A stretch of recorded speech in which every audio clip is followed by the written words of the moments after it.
Welcome to the Delay the Binge podcast. I'm your host, Pam Dwyer.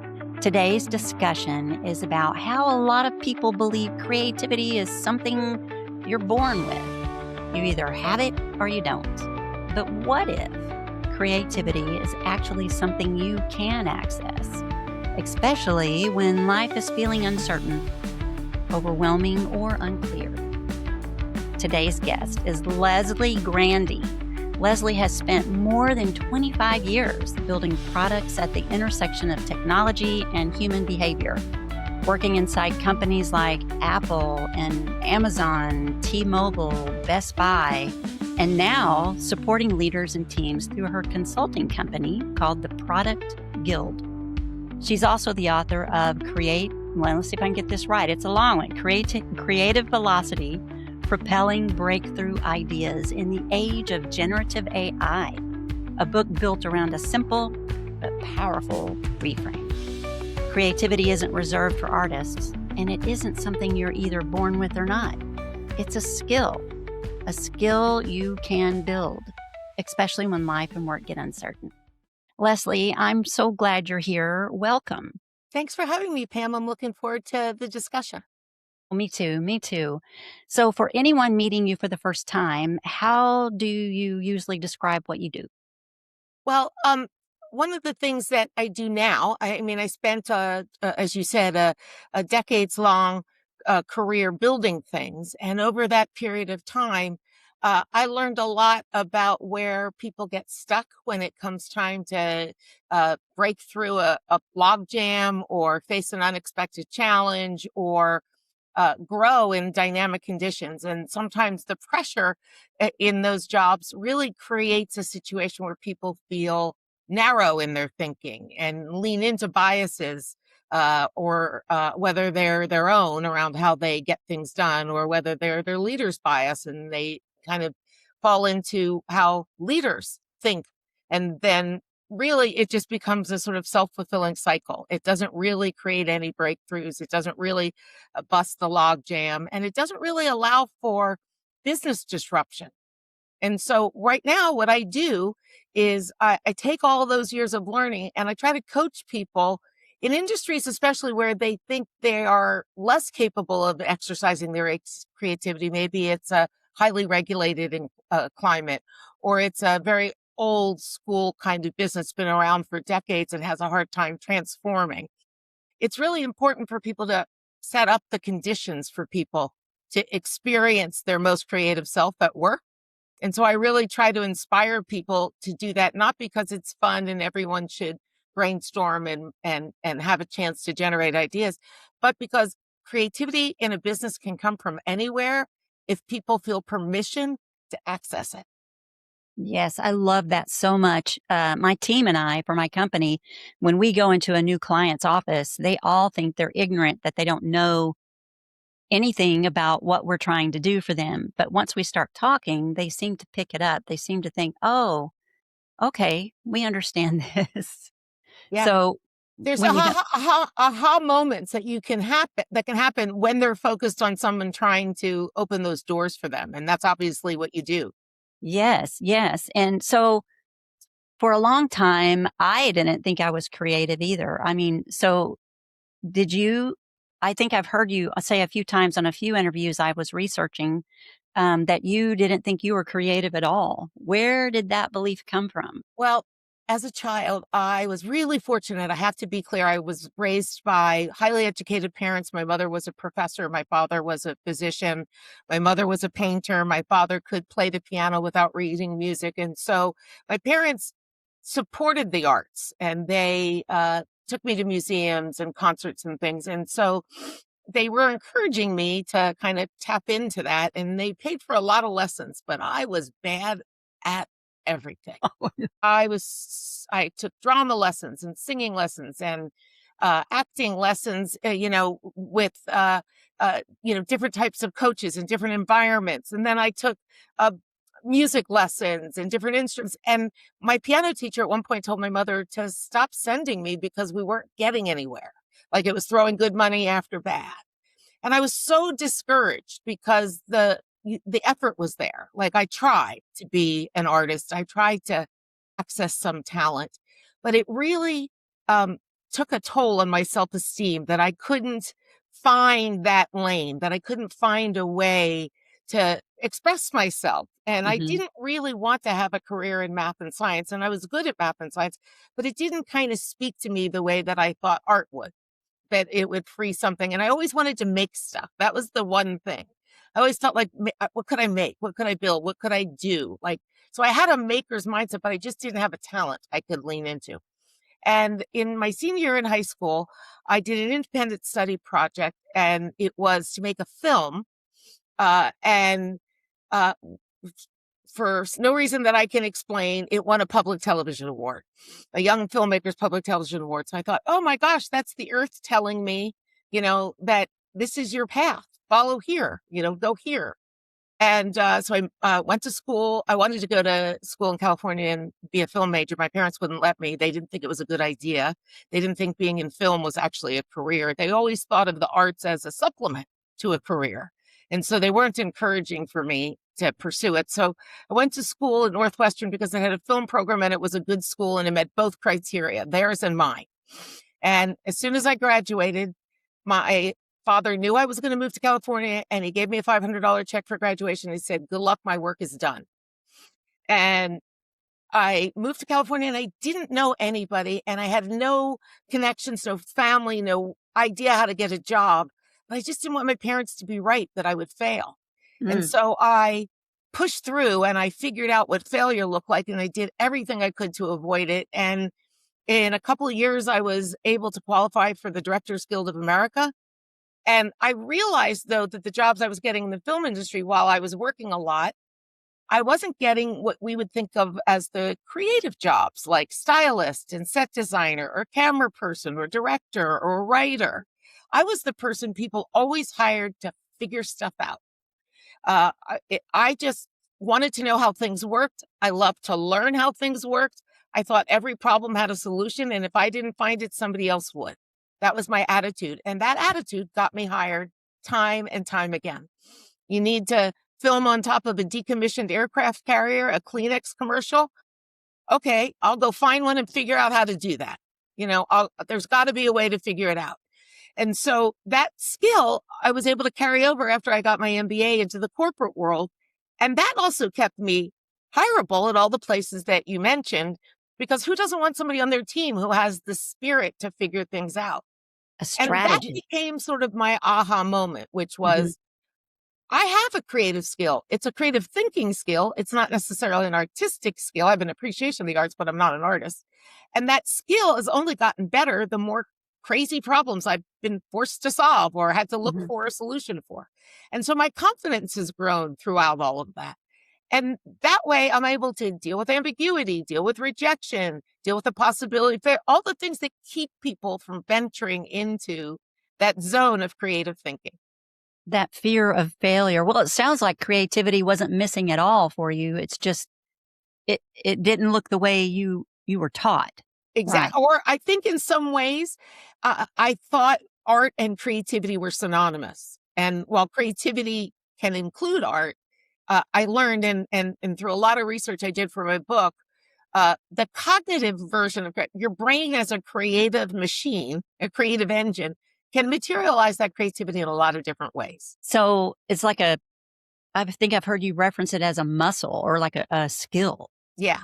Yeah. I think a lot of people don't know that they may have tamped it down inadvertently. They may not even believe their job lets them be creative. I'm a lawyer. I'm an accountant. I can't be creative.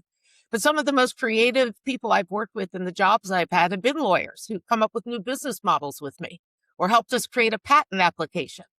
And the idea that people in all fields, at all levels, in all roles have this power, but they just don't know how to tap it was the aha moment for me in terms of why the book. So when you see people realize this, so I mean, what changes for them? How does that affect them overall when they finally realize, okay, I can learn creativity? It's such a great question because it is the real joy in this work for me. It is that moment where I actually see the light come on and they think, I never would have done this or thought this way. I never imagined this. So I teach a course on Maven, maven.com, an online course. And it allows me in real time to watch people do projects using the frameworks that I teach. And then we talk about what was unexpected and what didn't they think they could do beforehand that they can do now, like how they think about it. And most people just realize through that process that their tendency is to go to a place where they're comfortable and what they know, and that gives them confidence to make decisions. When they're in that ambiguous place, they don't like to venture there. And what I've taught in my class is that AI allows you to do that very safely. You can have these crazy improv sessions of ideating and exploring an idea without a room full of people judging you. And you can look and ask questions about things that you might not know anything about, but because of the vast data sets it has available and its pattern recognition, it can give you insights that can spark an idea. I'm not looking for it to tell me what to do, but I'm looking for places to look for an answer that I might not have thought of because of my experience is limited or my bias is in this area. But I don't know anything about, for example, I don't know anything about natural science and biology and how certain things work in nature by design. But AI can bring that back and say, hey, here's a model of how nature allows this to happen. Is there some way we can replicate that in your system? So we're looking at different things that are within reach for me, but places I probably wouldn't go myself. And so now all of a sudden the buffet is bigger. I love AI so much. I mean, if you use it as a tool, and work with it to find clarity, because, as a writer and a speaker, a lot of times I can go around and around and around with this idea. Yeah. And Yep. it doesn't make sense to anyone listening because it's all coming out of my head, not making sense. Yeah, totally. I Yeah. think the thing that's so great too is, when I'm in a brainstorming session at a company, I see people who hesitate to speak up, even though it's supposedly a safe space or it's possible to put any idea out there. But, it's hard to watch your idea not be the one that gets picked up to move forward. So people just they know it, but they just don't engage. If you're in a private office or a cube and you've got AI as that person that isn't judging you, that it isn't correcting you, right? But is expanding your thinking, you're probably more than likely to access things that you wouldn't have in that brainstorming session. I think people got really into that Post-it note brainstorming session approach to idea generation. Hang it all on the wall. Yeah. Yeah. And that idea generation is still limited by the biases of the people in the room. And those include, hey, if my boss thinks that's a good idea, I probably should think that's a good idea. Right. And so Yeah. that kind of dissension doesn't happen. Well, and do you find that this fear, right, of them even raising their hands, is that one of the everyday signs that they are creative, but they just don't see it yet? It may be that their fear dampens their capacity to express it. That's the thing that I think people start to narrow their field of conversation around things they feel authoritative about. And if they have an idea, but they don't necessarily feel confident in it, they're less likely to push it forward, right? They're less likely to take it through that moment of resistance. And so one of the other things that I teach, and I think this is especially true with AI, is that you have to have creative self-confidence enough to have agency over the output.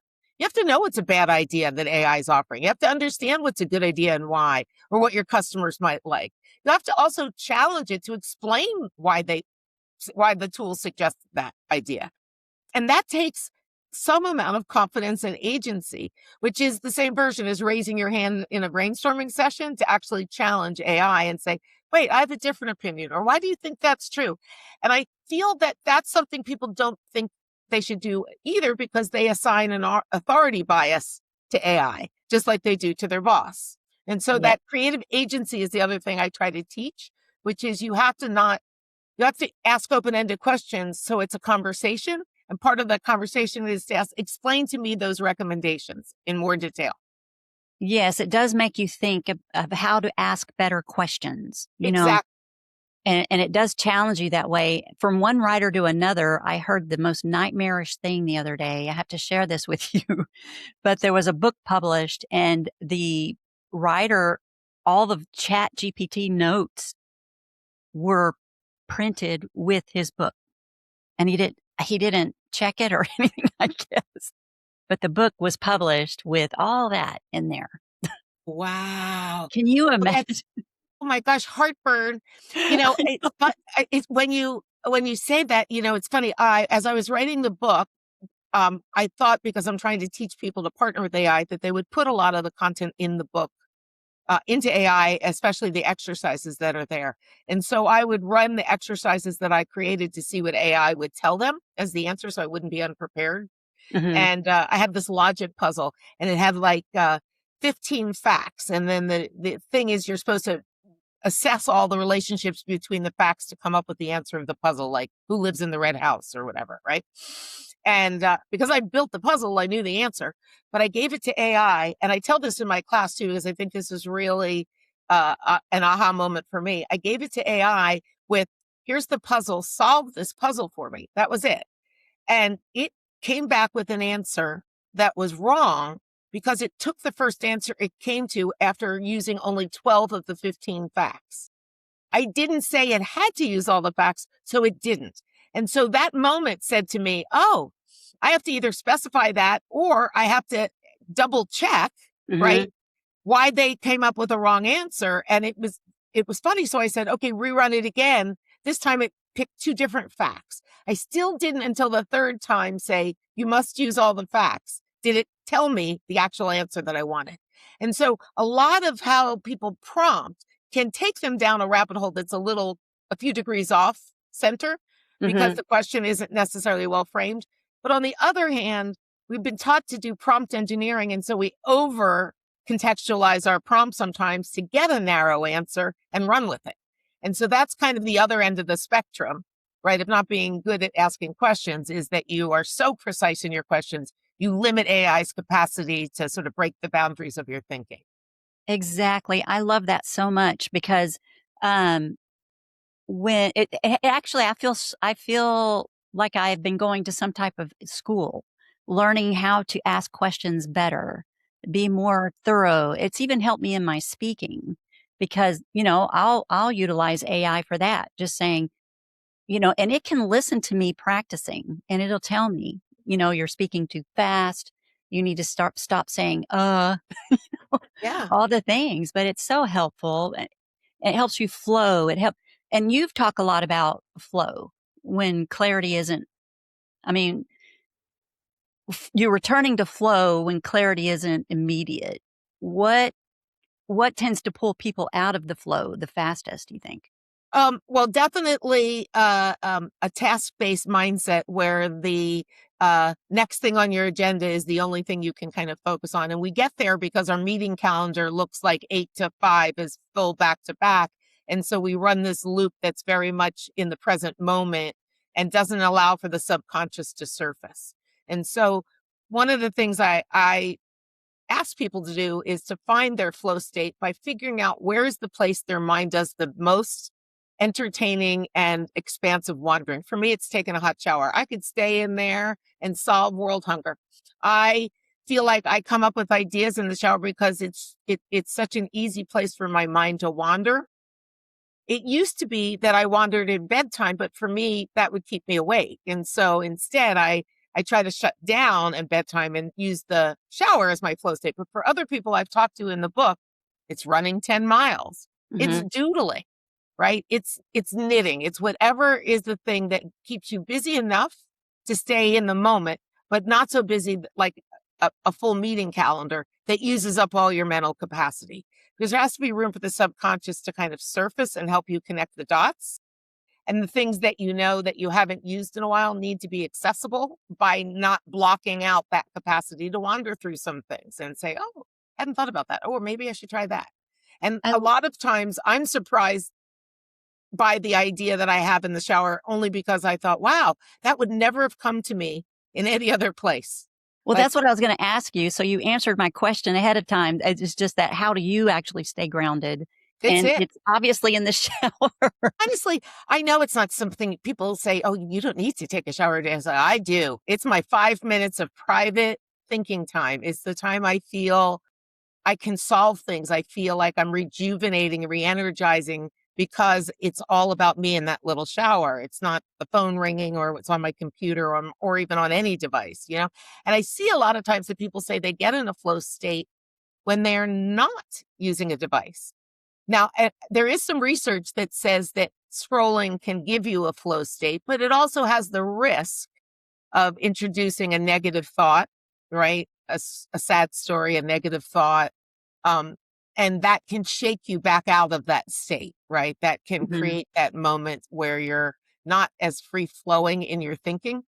So while I know that people do that as a way to sort of separate from the moment and they go into their phones and they scroll, I've seen this happen enough myself that I think, oh, why did I go here? Because now I have to deal with this piece of news that was posted or this sorry story for a friend of mine and their health problem. And it's not that I don't want to know that stuff. It's just that's not a flow moment. That's not a moment I can count on being in a flow state because I I care love too that. much.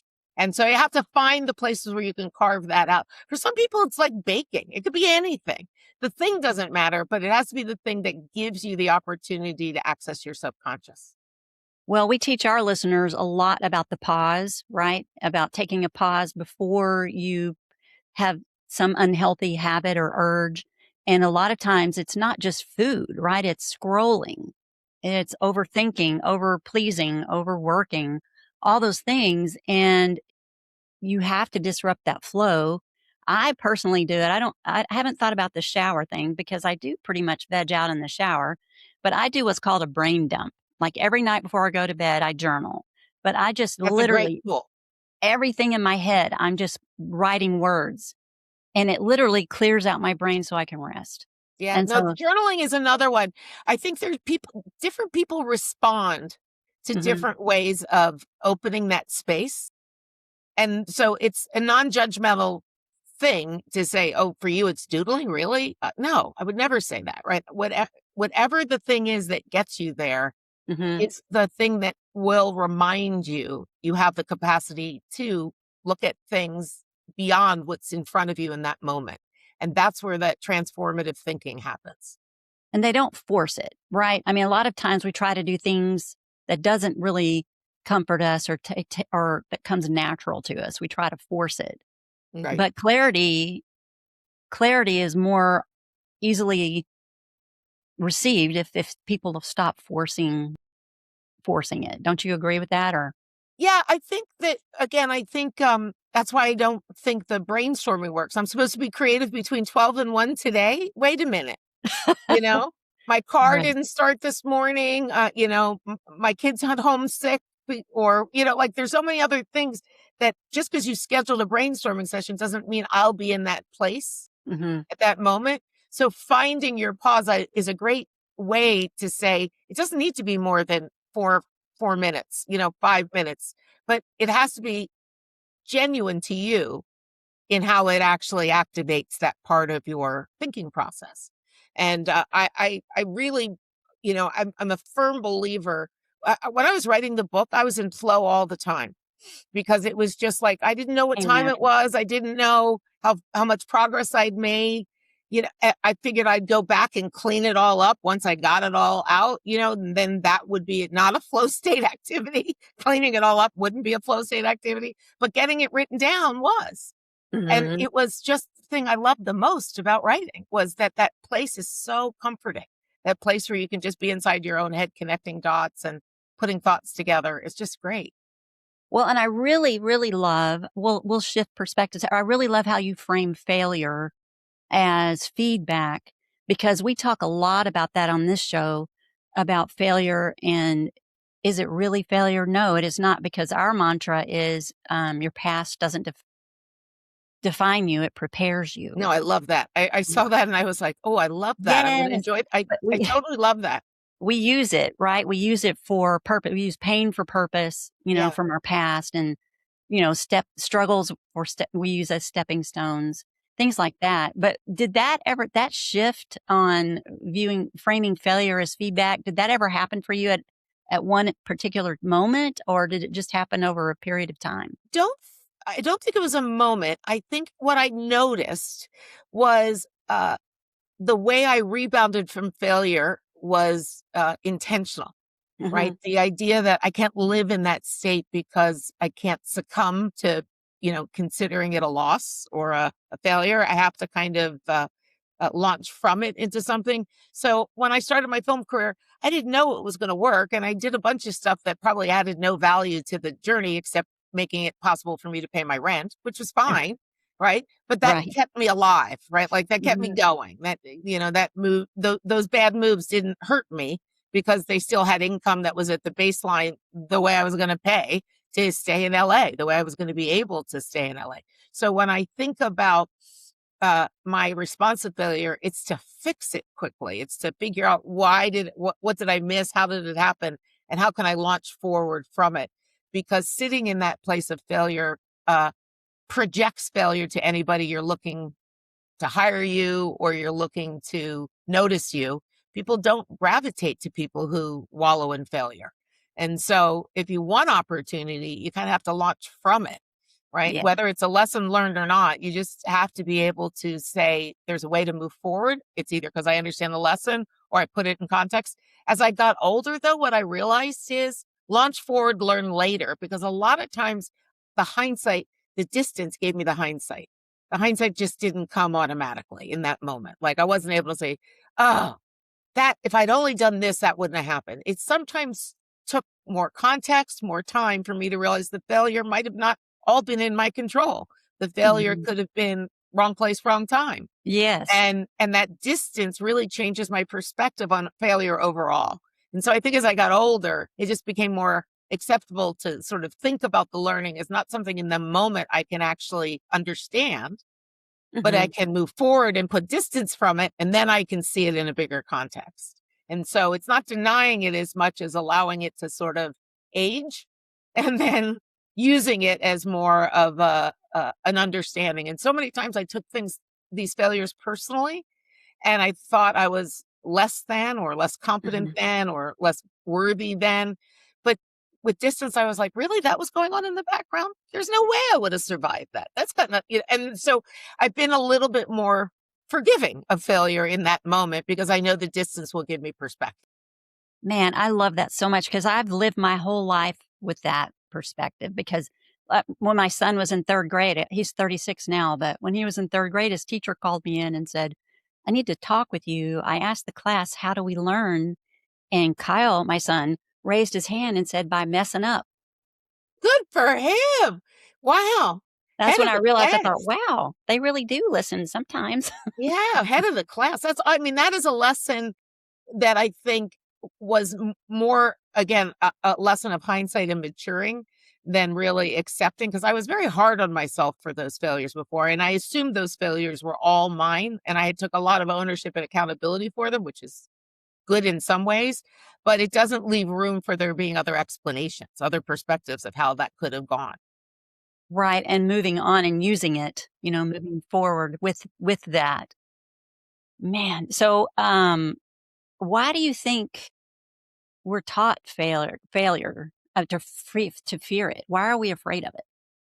Well, I think there's a kind of going back to the thing that we had said before, there's a public judgment, whether it's of an idea or of a failure. The public judgment, the people that we work with, our community, our family, um, is hard sometimes for us to accept, right? That Mhm. failure, I think, in front of people we care about makes it difficult to navigate for a lot of people. The emotion of acknowledging that moment. And even with caring people, there's a reaction sometimes that of disappointment, and you don't want to they were counting on you to be successful at this thing, and what happened? You weren't.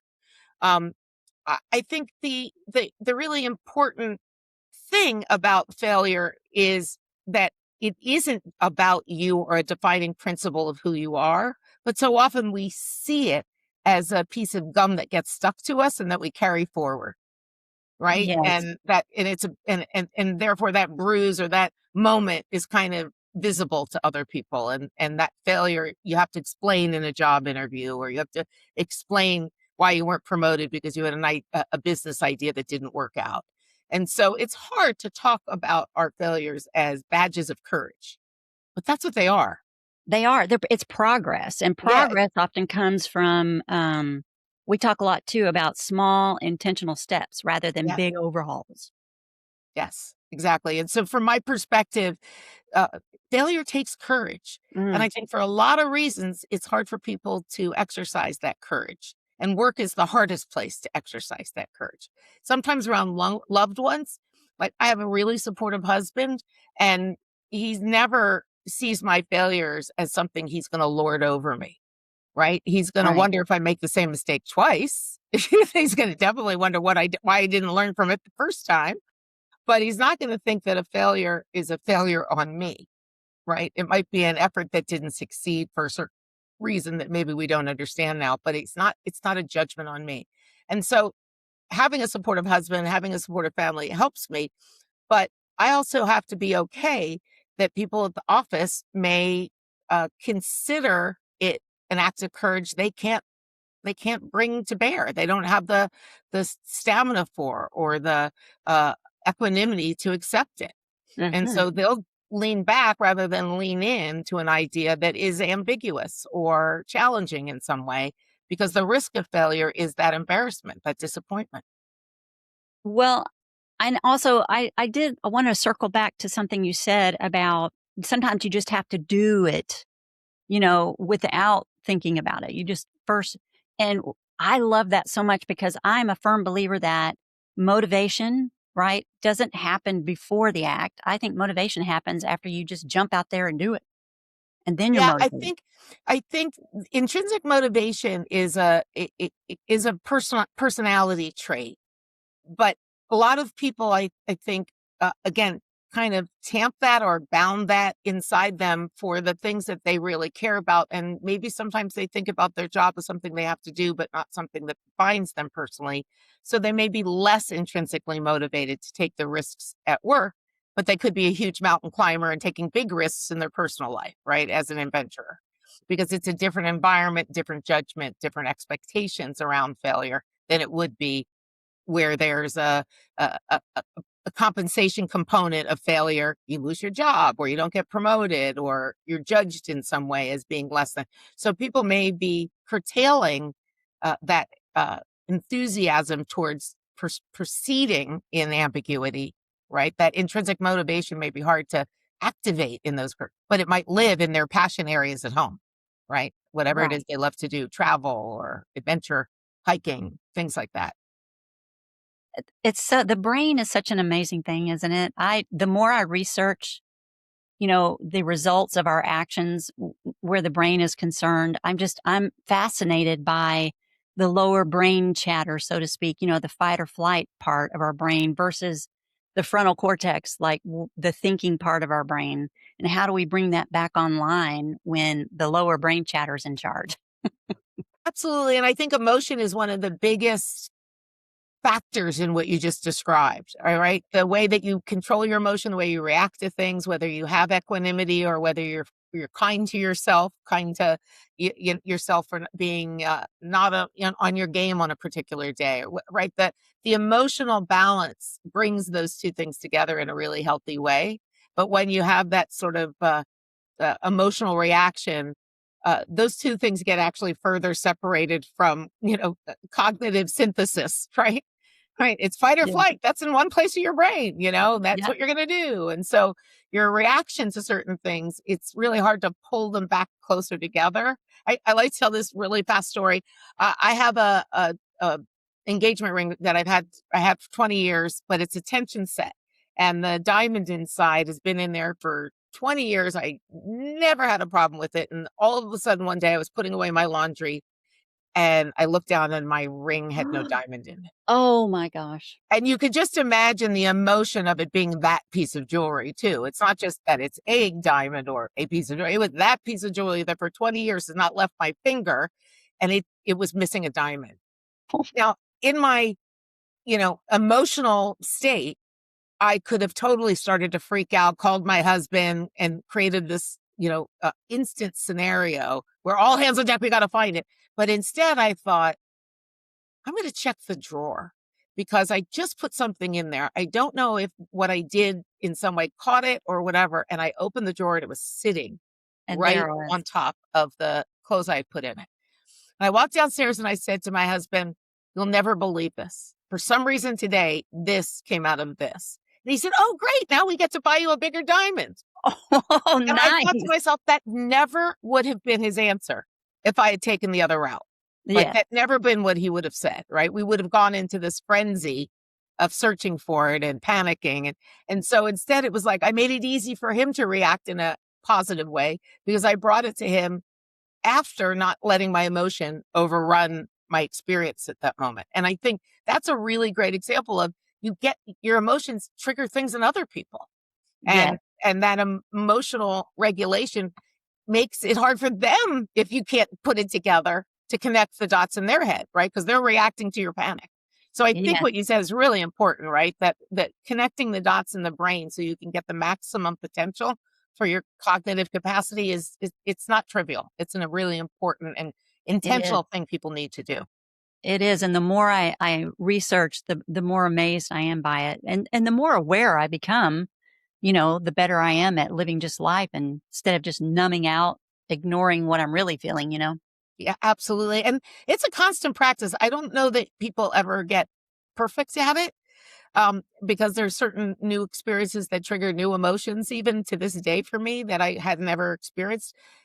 So I really do kind of go back to the stoic. What can I control? What can't? What is my fault? What is the thing that I can learn from it that I can control? And I try to keep reminding myself that the benefit outweighs the feeling I feel when I release that emotion, right? And that I think is what's really is managing it rather than releasing it into the world is a much more productive way of getting to that outcome. Well, I'm wondering, since we're talking about emotions and stuff, what's your take on AI? Like, what do you think we should never outsource to AI? Is there anything? Oh yeah, I want to teach people, and this is why we talked about agency earlier. Discernment is really important. I think being able to discern what's valuable and meaningful and purposeful has cultural context, has community context, has personal context, right? Yeah. And so you have to be able to ascribe those things to an answer because AI has none of that. Even if you say this is for my high school reunion. They Hmm. don't know what that was like. They don't know what that means, right? There's emotions for what you were like in high school. So Hmm. you're going to bring all that baggage, but they won't have any of it.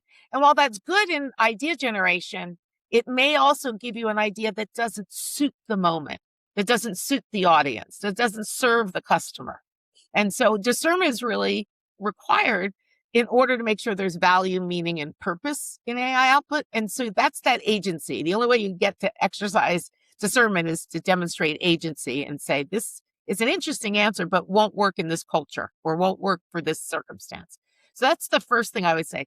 I think the second thing I would say that you really have to sort of bring to it is that curiosity that allows you to say, how did you get to that answer? What are your sources? What were the things you put together? Because I don't want just the answer. I want to learn where you looked for it. I want to learn why these things connected for you and why this matters as a solution that I should consider.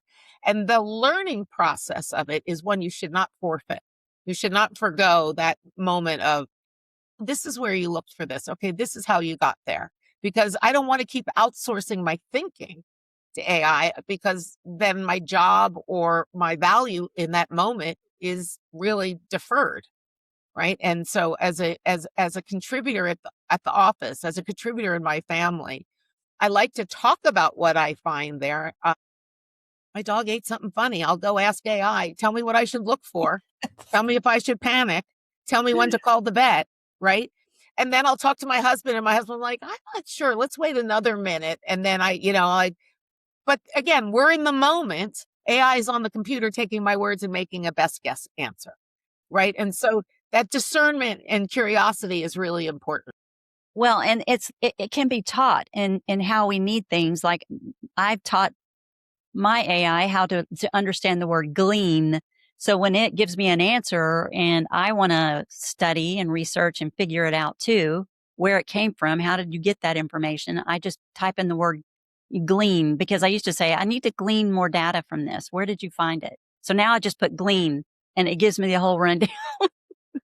That kind of learning it's so wonderful. I just applaud you for that because I feel the idea that you would considered not only doing that, but training it because it's something that you will do all the time shows that you're not just trying to take an answer and run with it.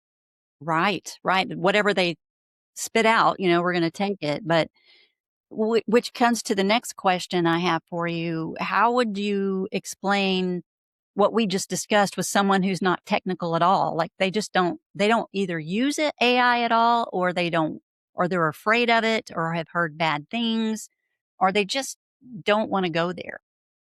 My husband does not. He's a Luddite. He does not take new technologies well. I always tease him because I remember when he was like, he moved to online banking, and I thought, oh my God, hell did freeze over. Because I think that's what you said, that you would never do banking on your computer. Okay, well, he'll get there eventually. But he knows now we get value from it, and Hmm. he sees it. Like when my dog ate the raisin, uh, raisin is bad for any dog, regardless of size, and it doesn't have to be 2 raisins or 5. It can be a raisin, and raisins are just super toxic. And Oh my so I gosh, I knew didn't know that, that. but yeah, horrible. And I caught my dog eating one. I don't know where she got it, but then I realized I don't know if she ate one and swallowed one.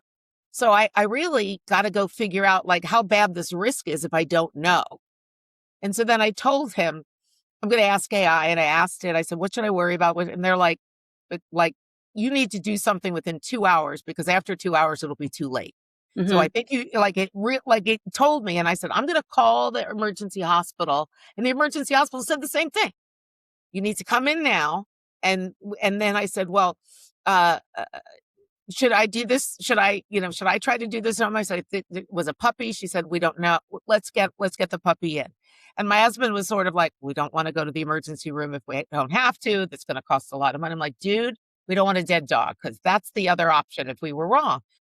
Drove up to the emergency hospital, half an hour and $500 later, they came out and said, yep, there was a raisin there. Really good thing that you came.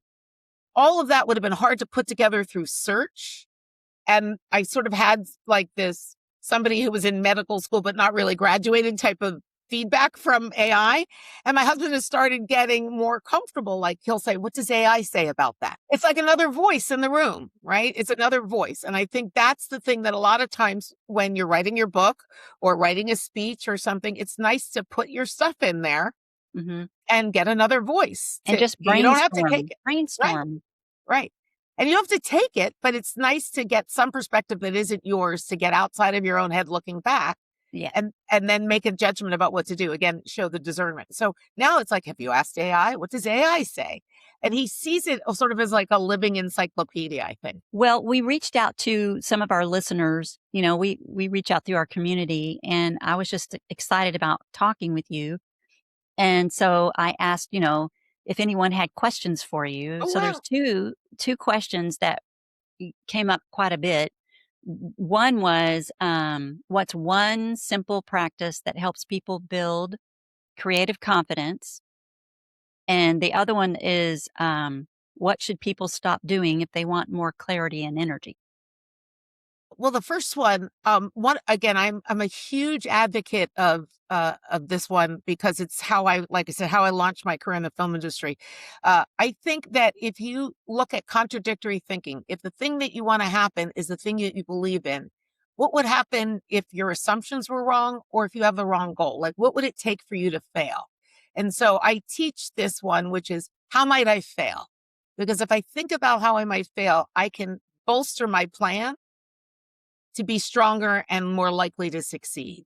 So when I moved to Hollywood, how might I fail? Well, if I can't pay the rent, that's failure. I didn't define it as if I don't get a job in the film industry. I defined it as if I can't stay here long enough to get a job. So part of defining the problem um, is in this approach, this inversion thinking approach, you're actually asking, what would I be doing to contribute to my failure? You're thinking about the things, right?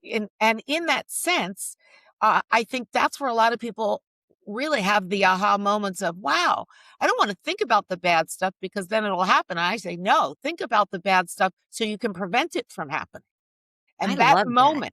that moment where you think failure looks like not being able to pay the rent, means I'll take a job that's maybe adjacent to where I want to be. So maybe I can meet people and it's a half step towards the job, but I'm staying here long enough to convert that network into something because I'm getting my rent paid or my car insurance, right? And so the idea that failure was defined for me as not being able to stay in LA, not getting a job. I just knew it was Mhm. going to take time. And so the same thing, I think I talked to people in my class about their job search. And my point is not to say failure isn't not getting a job. Failure is not getting the job you're qualified for and really wants. That's the thing you have to think. What happened in that case? Why did that happen? Because failure not getting a job, you may not be qualified for it. You probably shouldn't have gotten it. But failure for something that is attainable, right? Mhm. That you is something you want and you're qualified for. That can happen. We hear it all the time with stories of people got laid off, but then can't get rehired. They're competent. They have the experience. Why aren't they getting rehired? Well, maybe their narrative doesn't really say who they are and what it is, not what their skills are, how they bring those skills to bear on problems, how they lead, right? Their resume may be just giving a list of accomplishments without telling a narrative. And so you think about failing at that job search for a job you're qualified for, you probably didn't position yourself as effectively as you think you did. And so you start reimagining how you could do that better. And so for me, I think inversion thinking, what's the worst that could happen is actually a preparedness moment, just like Mhm. preparing for failure. How do I prepare that may be a case? Well, preparing for failure is to see what it looks like and to reduce the opportunity for it to occur. Inversion. I even love the word. Yeah, it's so great. It's a classic Stoic philosophy to think about what could challenge your success because the Stoics believed the thing you don't think about is the most likely thing to cause your failure. The things that you avoid thinking about are where all of the risk lives. Wow. Okay, so the second question is, why are there two what should people stop doing if they want more clarity and energy? I think that stop doing is booking themselves end to end and not finding even 5 or 10 minutes in a day where they do something that gives them joy, that releases them from an obligation in that moment. To to me, I think one of the techniques that really works well is uh, habit stacking. So if you tend to do your email on the train to work, you've just extended your workday. When I lived in New York and I would commute on the train into Grand Central Station, it was a 30-minute ride, and I refused to do work on the train because that was my time. When I got home, I had to cook dinner. When I left the office, I was working. I carved out that time to read what I wanted to read or to watch a dumb television show that would relax my brain. But that time was intentional, and I stacked it on the habit of commuting. I was still commuting, but instead of stacking an email task or responding to some memo, I'm sitting here in this moment thinking this is my time. And so that sense that you give 100% of your time to everyone else is a recipe for disaster, cognitively at the very least, My because goodness, you will yes. not save that moment for yourself to allow your brain, right, to flourish. Right, and it's not selfish. It is just being proactive with your mental health. And picking judiciously, like I didn't add another thing to my day.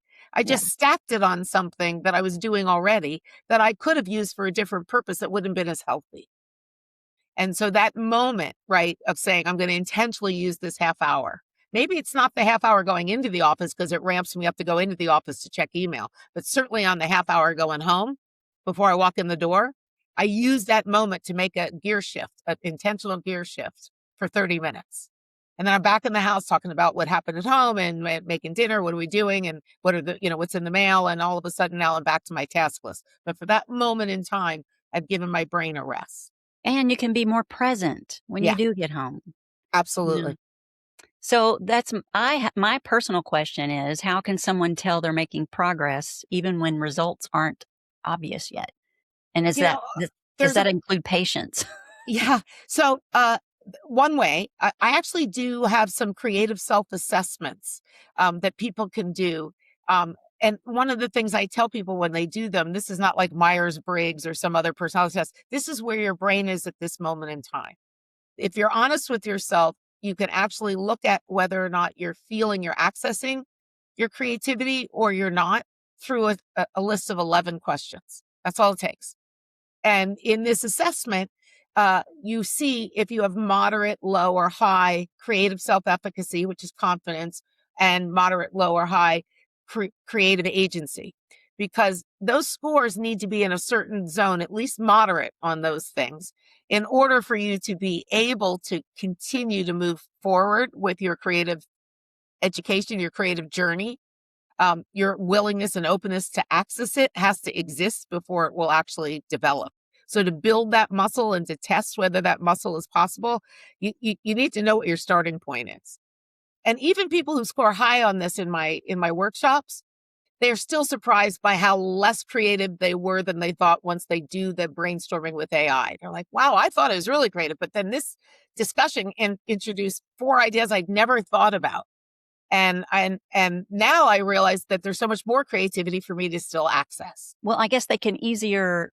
I mean, like, how would you define success now compared to people that, like, before you do the workshop, say, how do people, do they see that they're more creative or less creative? I mean, how does it affect their careers too? Well, they tackle challenges more confidently. They have a path, they have a framework, they have methods, they have sort of scaffolding. So as they're learning, they can kind of go back to these techniques, this framework, and then say, all right, I'm stuck. I'm not feeling creative, but I know this is a good framework for me to start to get some ideas and spark some imagination. And so I can't access it myself, but these tools, whether I do them myself or with AI, will help me spark some thinking. They'll ask the better questions of the problem space to help me make sure I'm thinking about it the right way.